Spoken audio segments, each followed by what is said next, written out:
infos du Congo. Je vous invite sur le meilleur blog de Belgique, www.banamikili.skyblog.com. Le Burundi, une plaque tournante du trafic d'or en Afrique orientale et centrale, une réalité mise en lumière par cette récente affaire d'escroquerie impliquant le chef de la police et des services secrets burundais, le colonel Désiré Ouamaoro, accusé d'avoir orchestré la répression sanglante dans les quartiers contestataires de Bujumbura, lequel entretiendrait donc des relations sulfureuses avec des réseaux de négociants d'or moyen-orientaux et de trafiquants d'or congolais. Après l'Ouganda et avant la Tanzanie, eh bien le Burundi est donc l'un des piliers de ce trafic d'or dans la région Ras-Nikumana.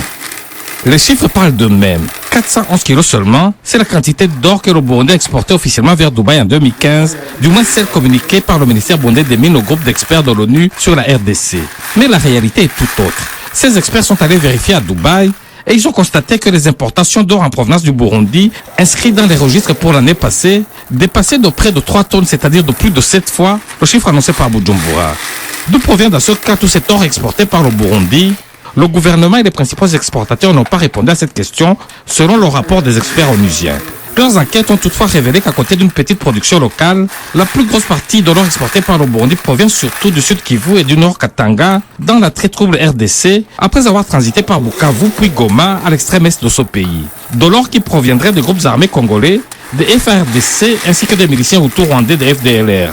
Une fois au Burundi, les trafiquants sont en sécurité. Leurs cargaisons sont convoyées jusqu'à l'aéroport de Bujumbura par des agents de la police et des services secrets burundais qui dépendaient du numéro 2 burundais, le général Adolphe Nshimirimana, jusqu'à son assassinat il y a un peu plus d'une année, selon toujours ce rapport. Sa mort n'a pas mis fin à ce trafic qui a été récupéré par ses successeurs. Et c'est un des rouages de cette machine bien huilée qui a grippé avec l'arrestation du tristement célèbre colonel Désiré Ouamaoro.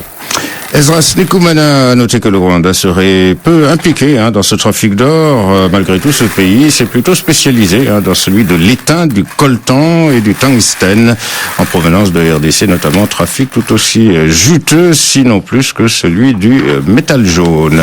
Le président Kabila respectera strictement ce qui est écrit dans la Constitution. Il ne sera donc pas Il n'y a pas plus de 2 mandats consécutifs.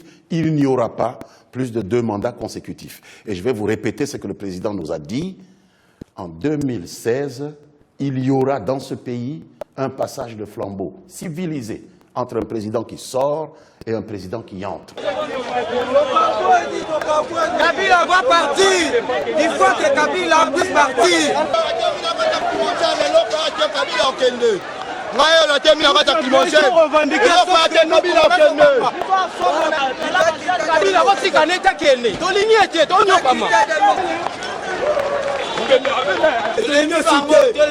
Kabila le gouvernement ne va pas kenner. Là va mater dans pour le va kenner. Tout ça que ça. Tout ça pour nous voilà.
Pona nini pasi ya boy na mboka nzambe na ngai yosalaki mboka moko na richesse nango mais pona nini ya biso ekomi problème richesse ya Congo etrouble monde entier ekomi ko combattre biso na Afrika mobimba baini biso likolo ya richesse na biso moko ememeli biso problème kufa nzala kimia ezate na mboka bitumba epai ko violer sabotage ya mboka copier richesse ya mboka mai courant bisala bolia classe eza te na mboka ya biso ya Congo. Ale toye kozwa lisusu soki démon, soki mutu ya planète nini, soi-disant président ya mboka aye kopanza, koboma, kosilisa na poison côté oyo, M23 côté oyo.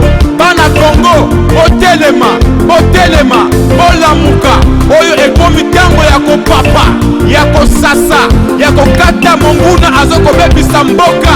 Totelema biso banso, totelema